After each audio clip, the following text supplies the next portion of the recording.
Ironically, Soulslike is the most soulless marketing tag in the entire gaming industry.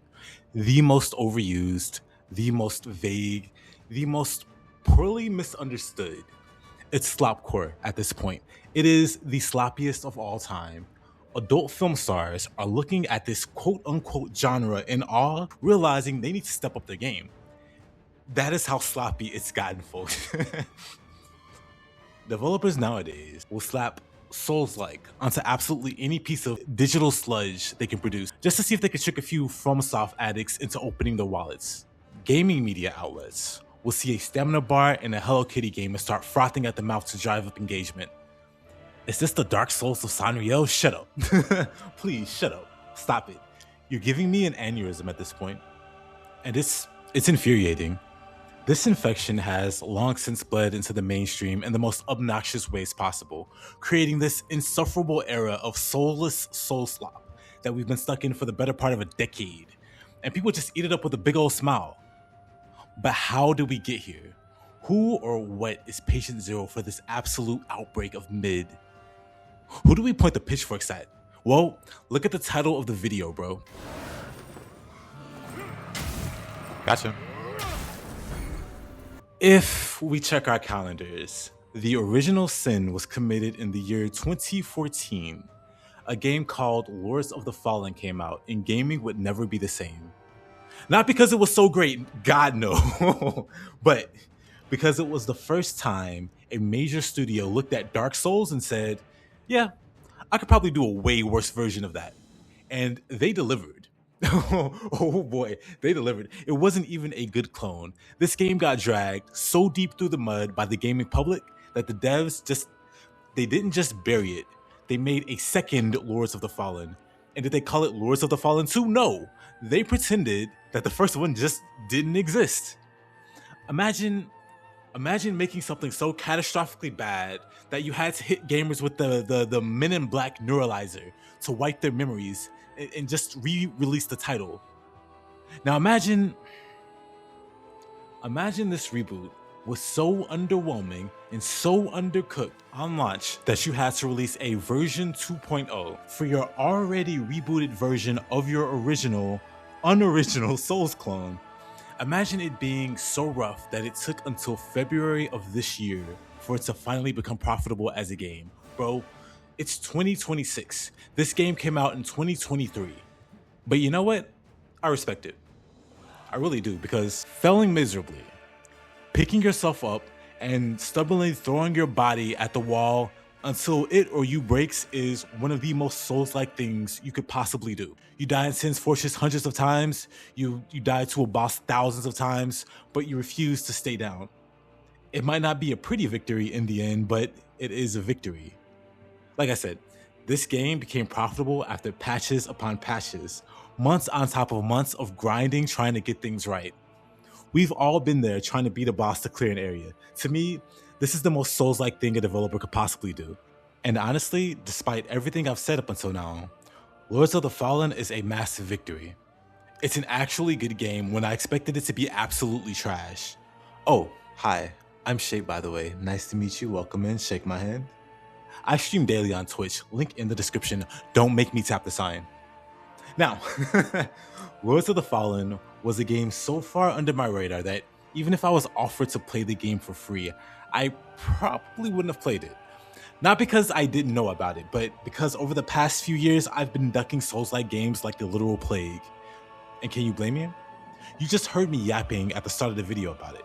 I just didn't give games like this the time of day. But in an astounding turn of events that can only be described as completely losing my mind, I decided to give this game a try. Part of it was because they had a major 2.0 patch that piqued my interest.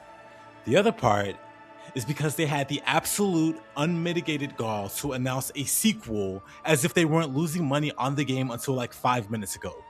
And the sequel isn't called Lords of the Fallen. It is now properly called Lords of the Fallen 2. Amazing, sensational. I'm a person that likes it when people make bold moves like this. To me, it shows a lot of confidence. It shows to me that they're not just trying to milk this, but they're actually trying to build something genuine. And I think we need more of that in gaming. But You need more than just ambition to have a good video game. You need to have an actually good video game. I've been playing Souls games since Demon Souls on the PS3. It was literally my first game on the PS3. So this song and dance I've seen time and again, and it has worn me down. So I'm not putting it lightly when I say this. Before I played this game, I thought it sucked. It left me with zero promising impressions. I got it on a deep discount and I still didn't touch it for months.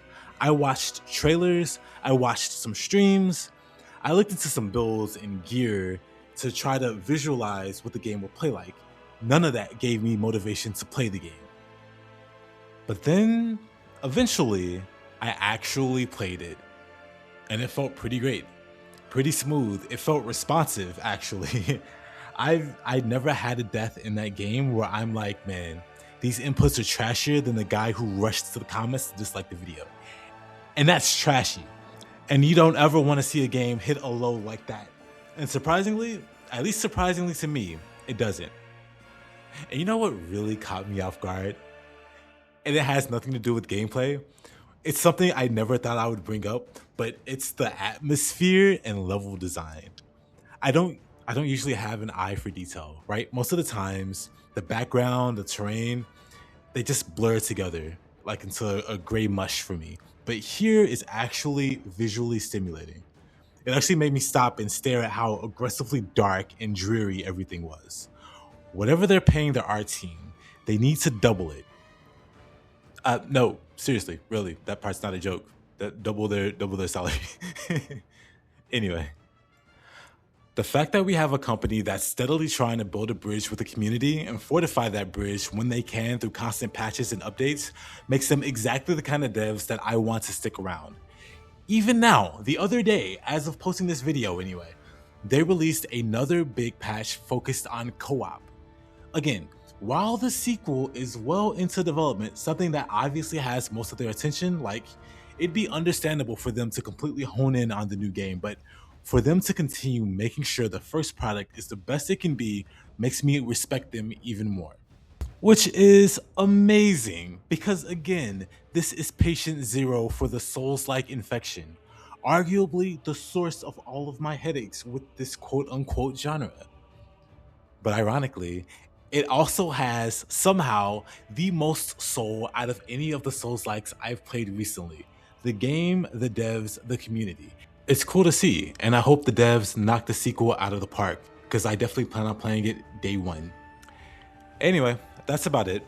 I recently did a full playthrough of this game on stream, link below. Again, don't make me tap the sign. And I decided to give my thoughts on it. It wound up with me yapping about Souls as a whole, but this game, especially the original, has such a wild, unintentional influence on gaming. To see it come from that to what it is now, and to what the future might be, it's really interesting, I think. And, you know, I guess I thought I'd take some time to talk about it. Let me know what you think of the video, of the developers, of the game. Were you surprised by it? Did you think it was as bad as I thought it looked if you played it? Let me know in the comments. I read all of them, even the ones calling me a dork. Thanks for watching. Love you. Peace.